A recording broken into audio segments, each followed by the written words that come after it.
Cool.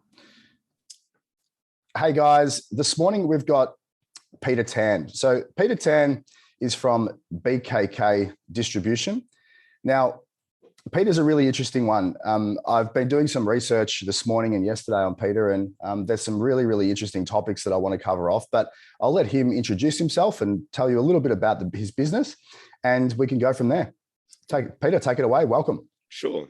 Thank you very much. It's very nice to be here. So my name is Peter Tan. I'm my position at the company BKK Australia is director, although I have to say it's more to do with operations, processes, and systems than anything else. BKK Australia is an import and distribution company specializing in Asian foods. We were the first Australian company to bring in Thai jasmine rice, and our flagship rice brand is Lion brand jasmine rice, which you can find in your Asian groceries. Since that time that BKK has been established, we've expanded the product line to include sauces, coconut milk, curry paste, basically everything you find in your traditional Asian grocery. So yeah, that's a little bit about the company. Yeah.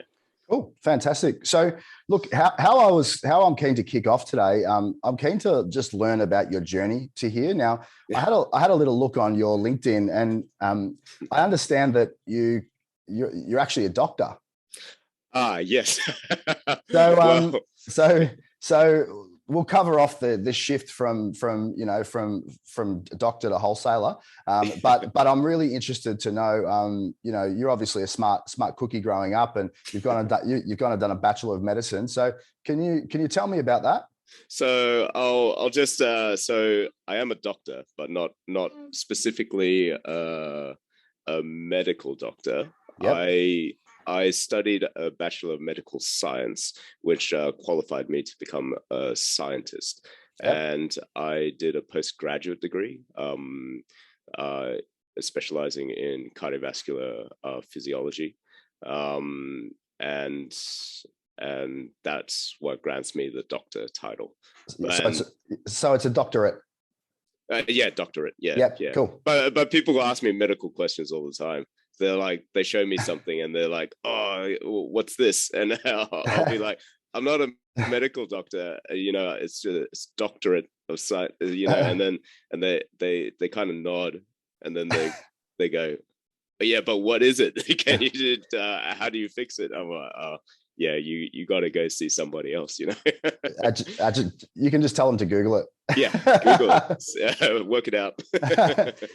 Cool. So and then you went and did research for 4 years. Yes. Yeah. Can you tell me about that? Yeah. So after my PhD, which was I had a blast during my PhD. I did a postdoctorate in Singapore at the Institute of Bioengineering and Nanotechnology for a year. Then I came back to Sydney, and I did a postdoctorate with the Victor Chang Cardiac Research Institute. So I was working on heart research, potassium channels, and how it affects a condition called sudden cardiac death, which is a genetic condition where I don't know if you've Googled some YouTube videos, but sometimes you see like a soccer player just on the field just suddenly just fall over, and that's like a heart attack, and that was the condition that I was looking at. Interesting. Yeah. It was pretty neat at the time. Yeah. Yeah, absolutely. And then you go and decide you're going to hop into BKK. And can you explain that transition? So explain kind of how how obviously you're connected, perhaps by family or something like that. But can you explain how that transition actually was? Oh, sure. So BKK is owned by my family. So basically, in my science career, I was very good at experiments and data analysis and things like that. However, the further I progressed in my career, the more I realized that to succeed as a scientist, especially towards the higher level, you needed to be more someone who could speculate a lot more, and also someone who can sell the ideas on a grander scale. Whereas I've always been like kind of just like one foot in front of the other. It only means this much, so I never sold my ideas on a like they would say, so what does this mean? Will this solve all the world's problems? And some people will say, yeah, it will solve that, and I would be, no, it's just kind of interesting, So yes, so you focused heavily on what the data told you as opposed to what you wanted the data to say. Yeah, exactly. But if you want to get grant funding, if you want to get further on and sort of lead a research team and things like that, you have to be a bit more visionary than I was. Okay. But what I enjoyed about being a scientist was locking myself in a dark room and experimenting. Yeah. and yeah, that's what I loved it. I love that side of it, and I still do. Like when I can just focus on things on myself. But yeah, I realized that further on, if you want to excel to the highest levels, then you had to do something which I was not naturally gifted at. Okay. Yeah. And so the transition to the wholesale business was I felt I wanted to do something a bit more tangible. Mm-hmm. And especially because my family owned the business, I thought, I'll see what I can help out, see what I can do, and then yeah, I just started from there. A bit daunting because I had no idea what I was doing when I had you worked in the business previously. In most family businesses, people do that, but I'm just having a look at your background. There's probably not a great deal of time to work in the family business as well as doing a Bachelor of Medical Science and a postgraduate doctorate and all the rest of it. Yeah, I wasn't. I did not work in the company in any sort of real capacity. We went to Thailand a few times to meet with suppliers, but that was more like fun. Yep. Family holiday than anything else. So yeah, there wasn't. I never had anything to do with the business during my studies or things like that.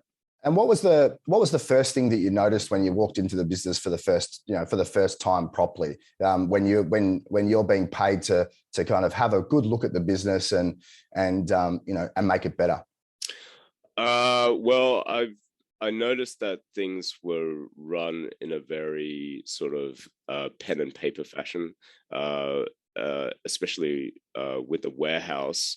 Everything was picked without barcoding or RF guns or anything like that.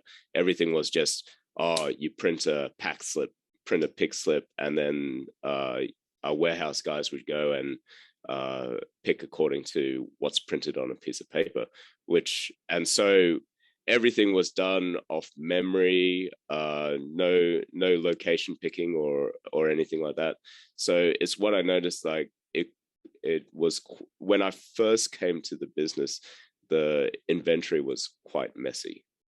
Yeah, it's pretty hard to scale a business like that when there's no real processes, and hire new staff, and if you hire new staff, they obviously don't know how everyone else works straight away and all that type of thing. Yeah, especially if we wanted especially warehouse guys, because not the warehouse guys needed a new person. The training required to get them up to speed was a matter of months instead of weeks, because they had to know each product, because when it's printed, they needed to know exactly which one it is. And you can imagine they made mistakes all the time. So, and not to mention the fact that our products cover like Thai goods, Vietnamese goods, Indonesian goods, and Chinese packaging and things like that. Not everybody is fluent in all those languages. It's hard to, it's hard to pick, when you've got all those options in front of you. Yeah. Wow. Okay. Yeah. So also a lot of it was being done by memory, obviously. Yeah, just like almost by label. Yeah, memory, label, and experience. Our most experienced guys knew this customer always likes this brand, or so that, like, the really experienced guys was super fast. That they could work off memory. They knew all the packaging and things like that. But as you said, if you got a new guy in there, it would take them a long time to be able to be to achieve any competency.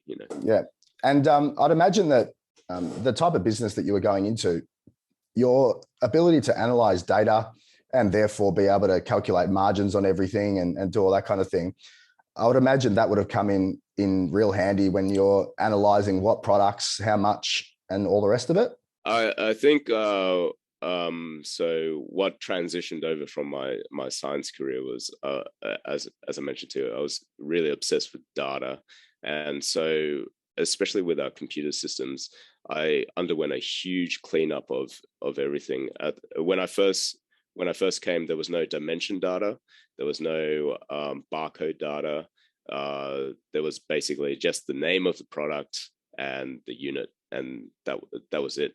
So over the last couple of years, I finally got all the data into a position where it was suitable, so that we're not overpacking, where our trucks get the correct pallet weights and things like that. So that all that sort of obsessive need for detail to be consistent actually pays off tangibly in the business.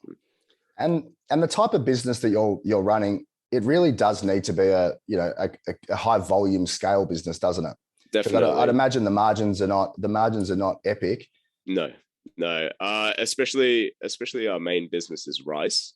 So you got a very heavy product with which is not that expensive, So that's definitely something that we have to get right, Yeah, for sure. So now that we're on that topic, these type of businesses, they're as much I find that the high volume distribution businesses are as much a matter of you being good with logistics and warehousing and and kind of speed of delivery and all that type of thing. It's as much of a logistical operation as it is a product driven operation. Would you agree with that?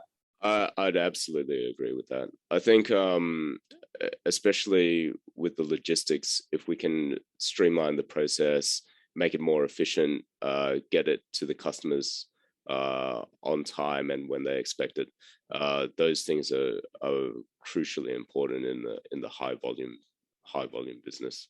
I think we're lucky because our company, because it's been running for such a long time, what has really helped, even with the inefficiencies that we experienced earlier, our customers are very loyal to the company, and it's something that the company prides itself on, is the customer service level, and also the expertise that they have in terms of the food products and the brands. It's our staff who know their stuff, that, and the customer relationship, which is very important in this regard. And what do you guys do over and above, say, the next distributor that might separate you from the pack as far as the extra level of service? Obviously, you guys have been going for 40 years, I believe, since 1980. Yes. 42 years. And that's incredible for any business. And the fact that it's still in your family and all the rest of it is awesome. Obviously, you're doing something right. What do you guys do in terms of servicing the customers that makes them so sticky?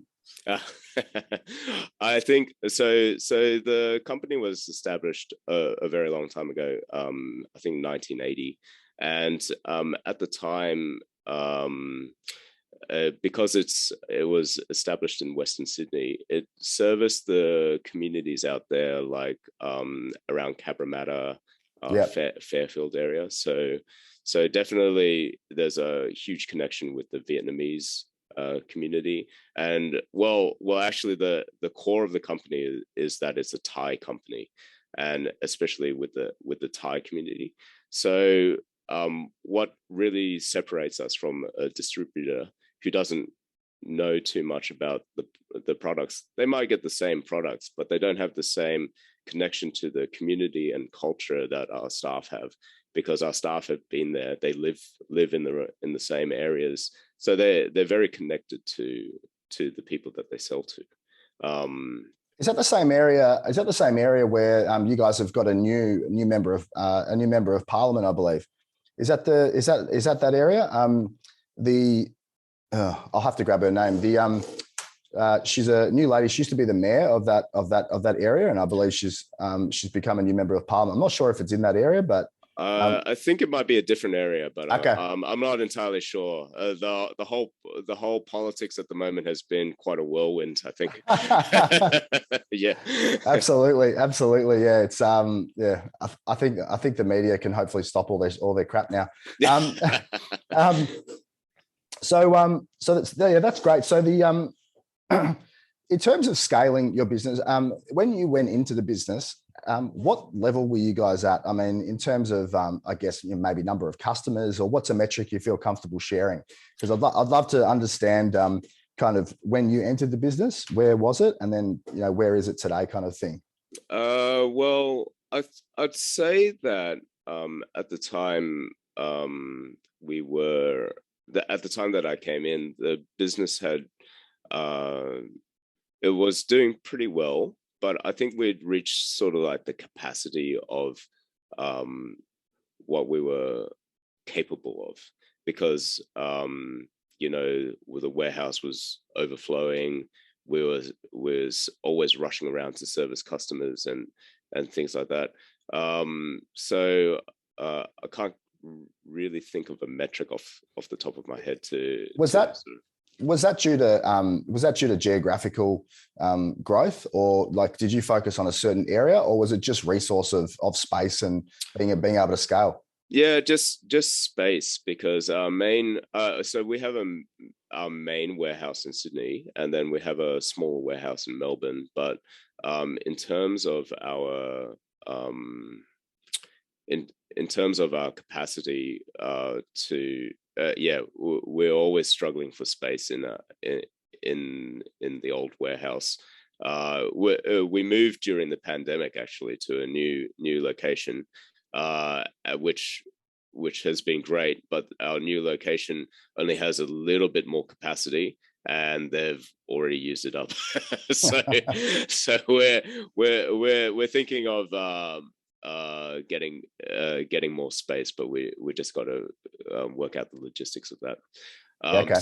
So I would say that it was probably more held back by our operations, and I would also say that because the business had been run the same way for many years, I think everything was optimized to its highest point at that time. But there was no change or innovation in our processes. Even our communications with our customers wasn't being revamped or anything like that. It was basically this is the way that they had done it for many years. It was working well. Why mess with it? So, but I think so. It was working as best as it could. Mm-hmm. And so we had sort of reached a plateau at that point. And then 7 years into you working there, the pandemic hits, and everything gets thrown into turmoil. Yeah. Can you run me through your initial reaction when it all happened and when it all went down? And then if you can run me through what became your core focus at that point. Yeah. Oh, okay, sure. So the pandemic was a crazy time. Prior to the pandemic, I was working on getting a sort of modernized warehouse management system into place, and I had been working on it for ages, at least 3 years, in terms of like the working out and testing how it would work. probably even longer than that if you take into account research and hunting for a good supplier and things like that. But so I had plans for the implementation of the new system, and I planned it for and timed it exactly at the beginning of the pandemic. so when the pandemic hit, we experienced. I think you remember, Tim, that there was the buying frenzy, and Yes. everybody bought out pasta and canned tomatoes, and cleared out the supermarket shelves, and Woolworths and Coles couldn't keep up with the demand. But out in our area, it was rice, and so our warehouse was cleared out of rice, and I'd never seen it so empty before, and it was nuts, and because it was a scary time, my planned implementation of the management system, the WMS,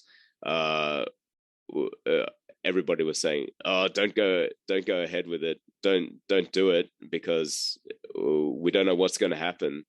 And but I decided that we should just push on. I talked to the warehouse manager as well, and we decided, no, we really should push on with this, because It's kind of the perfect time for it, right? You've got depleted stock levels because everyone's buying everything. So doing a stock take would take half the time, you'd hope. And and you might have gotten, after the initial buying craziness, you might have gotten slightly less busy potentially, or maybe not. Well, we got after the craziness. That's exactly what happened, because the customers would decide, oh, they're not buying rice, so they wouldn't buy other stuff. So yeah, like things got a little quiet on the sales after the initial spike, and then as you said, the warehouse was completely cleared out. We didn't have to do a massive stock take like we would have had to if it didn't happen. So yeah, when we talked about it, it made more sense. But people are very scared of change, and Big time. and to put this warehouse management system, I think it was the biggest change in the company for very many years, and so people who had worked there were very reluctant to adopt. They would have been reluctant to adopt it anyway, but they were very reluctant to adopt it during the pandemic. And what would be the average age of the person working there? I would say, I'm polite. I don't ask them directly, but I would say in your 50s. Okay. Wow. So you've got that extra bit of a challenge just due to the ability to pick up new systems and all the rest of it. We know that sometimes it takes a little bit longer, but often people that are a little bit older actually want that change because they're under the pump, so they actually want to shift. But it's all about how it's deployed, though, right? It's right. So I definitely think I was a bit too black and white about some things. I think I could have been a bit more flexible in my implementation and make it a bit less scary for them. But definitely, sort of like the older people are, the more they want to stay with this same method. And how did you go about actually deploying and implementing with people? Was there I think that you went with Dear Systems in the end. Is that right? Oh no, I went with a different WMS. Okay. Yeah. I won't mention the name because there's some stickiness around that. But I went with a fairly established WMS. Yeah. Yep. And then when you went and deployed that WMS, what was how did you get people to buy in? because I mean this podcast is as much a business podcast as anything else, and the listeners are, I guess people like yourself as well who own and run these businesses, and some of them will be needed to be making updates in their businesses along the way. Yeah, what were the things that worked for you, and what were the things that didn't work for you? I tried to because I enjoy working on things in a solitary way. I prepared in like documentation explaining everything, and had a thick manual for people to refer to, and nobody read it. Yep. So now I've learned over time. So in the initial period, especially when people were scared, that approach did not work. So definitely, as we went along with coping with the implementation and the processes afterwards, I think it definitely helped when I would just approach people, explain to people how things would work. So definitely the face-to-face interaction worked a lot better than just slapping a big manual on their For desk. Sure. So did you so I mean, obviously being in the business for 7 years prior to that, you probably knew a lot of the workflows and all that type of thing. Is that pretty right? Yeah, I was so in the company, our enterprise resource program, ERP, a lot of the people knew how it worked day to day, like putting in orders, invoices, etc. But nobody understood the sort of background workings of it very, very well. So definitely when I first came in, I thought that's where we're kind of lacking, and so I'm now the ERP guy as well. So if there's an issue with the ERP, they always come to me. And actually, one of the difficulties we had with the warehouse system was that we couldn't find anybody to integrate to actually do the implementation. Yeah, to do the integration between because the warehouse system guys, they knew how their system worked. The ERP guys knew how their system worked, but there wasn't a good integration specialist between the two. Really, that's a shame. It's usually the most important part. Yeah. So what ended up happening? We tried with a group that was suggested by the ERP people, but we were getting nowhere with it, and it was dragging on so much. And then eventually, I said to my IT guys, look, it's just files going up and down. Especially our ERP is not one of those high end, like very complicated ones. So it's just CSV files going back and forth. Surely we can do this ourselves. And then they said, well, we can do it, but someone has to work out all the queries and stuff like that. And I said, I think I can do that, So we developed the integration in-house, actually, which was another it was another obstacle to get over, but that's what we ended up doing. Yeah. And you learned how to do all the coding and all the rest of it yourself? Not the coding. I'm more a SQL query guy. Okay. Yeah. But even then, like I'm like, I don't know the coding very well. I just know how to get things done. So you guys got like a centralized FTP server or something like that where all the data goes through? Is that kind of how it works?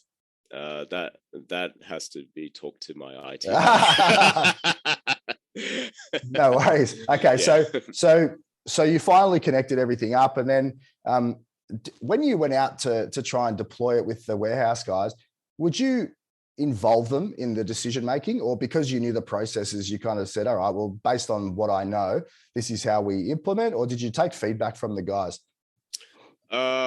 at the time of the implementation, because there was so much going on, we did meet with like the leading hands and supervisors to show them how things would work. Of course, as I mentioned to you, a lot of their feedback was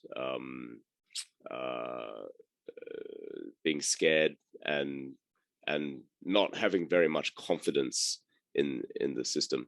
So definitely our WMS guys, they came in, they showed and had meetings and things like that.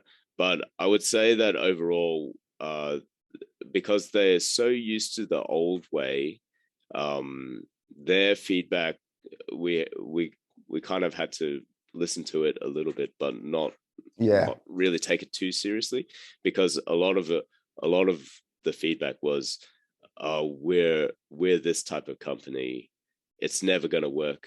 Do you know what I mean? I know exactly what you mean. You can take feedback to a certain point, but if the feedback is just this won't work, you won't get anywhere. So that's when you have to shift the way that you go about it and become a slightly more authoritarian about it. I think it was because I've never done anything like this before. So for me, it was very daunting and kind of scary. So I had a little bit of a bulldozer approach to it, which we ended up pushing through the obstacles and things like that. Now I've done it like I think I know how to go about it in a different way, but I think overall it was very successful. Yeah, good. And then the business, how it looks today, is obviously vastly different than when you found it, which is great. It's improved and you've got a level of automation that you didn't have before, but then you get hit with supply chain problems coming out. So we know that the last 2.5 years, and especially now, we're finding it's probably the hardest time right now for any businesses, especially the wholesale, in the wholesale area, because the wholesale inflation is much greater than what the consumer inflation is at the moment.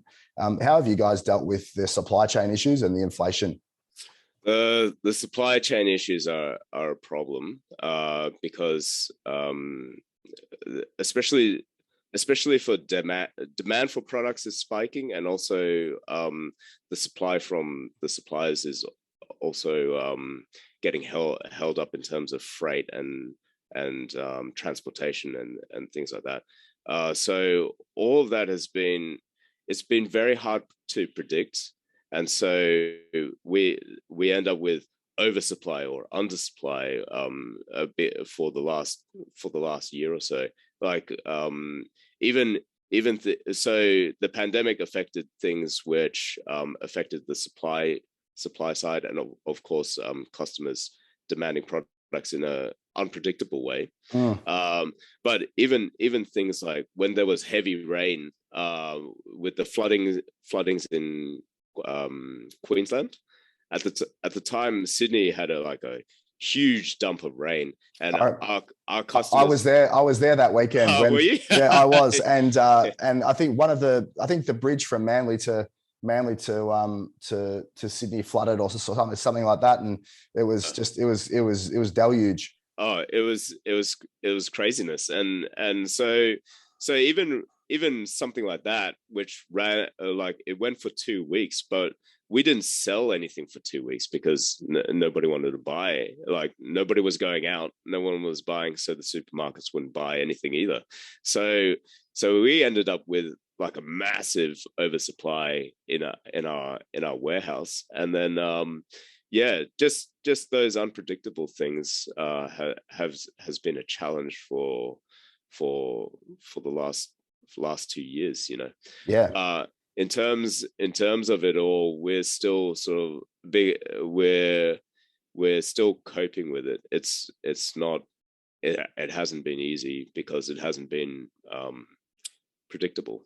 Yeah, for sure. And what you talk about is too many dollars, so too much demand, chasing too few goods, which is what creates inflation. That's exactly. The exact definition is obviously, too many dollars chasing too few goods. So, they're saying it's been between 5 and 6%. I don't believe that. I think the wholesale inflation rate is probably more like 10 or 11%. Look, what have you noticed around price increases from your suppliers? Has there been a significant shift upwards, or? There's definitely been a significant shift upwards, especially when we're importing. Our freight has increased a huge amount. I don't know the exact figures, and I don't track it because the purchasing department takes care of that. But definitely, I've looked at some of the costings, and it's definitely gone up. And I hear the freight's gone up, by 200 or 300%, up to what I think the last conversation I had around freight was about 15,000 a container, which is, that's basically triple what it was prior. Is that consistent with what you've seen? I think that's pretty consistent with wow. That's amazing. It's pretty crazy. Like, when you look at the pricing, you can see why everything's going up in the supermarket and things like that. Yeah, but it's hard. A lot of the people, the end buyer, the end user of the products, often doesn't understand the supply chain. So for them, it kind of it's a big surprise and a big shift in the way they've got to think about it, because there are extra costs the whole way through, and there's fuel has gone up, so the last mile costs have gone right up as well. Yeah, the customer just says, well, "Why is this jumping up in price so much?" Like they just think either the supermarket or restaurant or whatever is just trying to make more money off them. But if you trace it back, because your end customer is not going to think about, this product was imported, then it was went to a wholesaler, then distributed, then went and then got onto a truck to a restaurant. Or a supermarket. They just want their goods, right? And they see a price increase and they think that, someone's ripping me off somewhere, Yeah. Yeah. And have your customers been the supermarkets and the supermarkets and the smaller stores, have they been relatively understanding with price hikes and that type of thing? Yeah, they've been pretty good. I'd say it goes to show our customer relationships are very good in the business. I see the customer relationship as the core strength of the business, and as we said, our interactions with them is what's held up. Yeah, for sure. Yeah.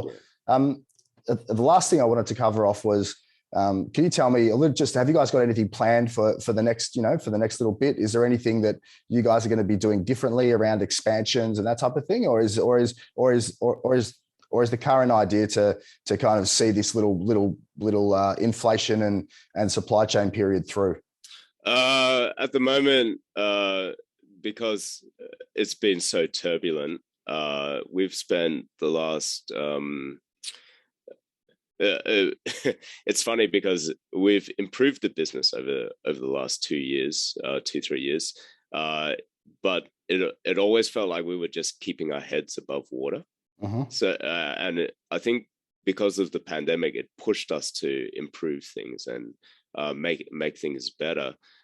So at the moment, it's still we're still dealing with some turbulence in terms of that. So, but in terms of our plans for the future, I want to make our customer experience a lot better. I feel like there's definite improvements that we can make with the business. We're kind of a bit behind in terms of digital marketing and communications and things like that. So that's something that I really want to improve on. Those sort of things I think are really important, and to foster the relationship with the customers. Yes. Some things like and this is the long future as well. I want to bring the expertise of the company to reach out to much more people. Yep. Because at the moment, the company, we sell to Asian groceries. But when I go to Asian groceries, there's only Asian people in there. You don't see more Westerners or in the Asian groceries, and I can understand it too, because like I didn't shop in there until like I was in my 20s, and when you first go into Asian grocery, it is intimidating. There's so much stuff, and you're like, why are there 200 sauces? Like, what do you use it for? Why would you choose this one over that one? I feel like a lot could be done to show people how to use products, how to go about these things, and I'd really like to improve that sort of education of people and expose them to what they can purchase. That's I was about to say that around the actual product education is that's the daunting thing for people. I don't think the daunting thing is walking into an Asian grocer. I mean, I shop at a local Asian grocer if I want to get certain items, right? I don't think that's a concern for people. It's the lack of product knowledge is probably the concern. So it'd be interesting around creating a starter pack for people and that type of thing. These are the staples that you should have to be able to produce X amount of Asian dishes. I think a lot of it is probably about it's a lack of education around what goes with what. So I think that's really important. And I mean, down the line, I'd like to do more things like, your podcast is a great example of this. Like, you're interviewing people, you're sharing the knowledge. That stuff is great. I'd like to do something similar in the same vein, or using either podcasts or YouTube or website. Actually, what I use for product education is the Lion Brand rice website. So if you jump onto there, there's a lot of articles about certain things. And what's the URL for that? lionbrand.com.au. There you go. It's a nice, easy one. Like with the type of thing that you do, it'd be interesting to do a weekly cooking show or something where you're actually cooking dishes using the products. That's that type of stuff is, I think people learn by seeing things done as opposed to going and reading stuff. I think people are inherently lazy when it comes to reading articles. So seeing it done on video would tend to be the way to go these days. But mate, really appreciate your time today. That was a really good chat. It's fantastic to learn about someone's past as well as what they're doing today. So really appreciate your time. Yeah, awesome. Thanks so much, Tim. This was a blast. Awesome. Cheers. Guys, Peter Tan from BKK. You can check them out online. What's the URL for BKK? BKKaustralia.com.au. Yep. And then you've got lionbrand.com.au. Thanks, guys. Appreciate your time. Cheers.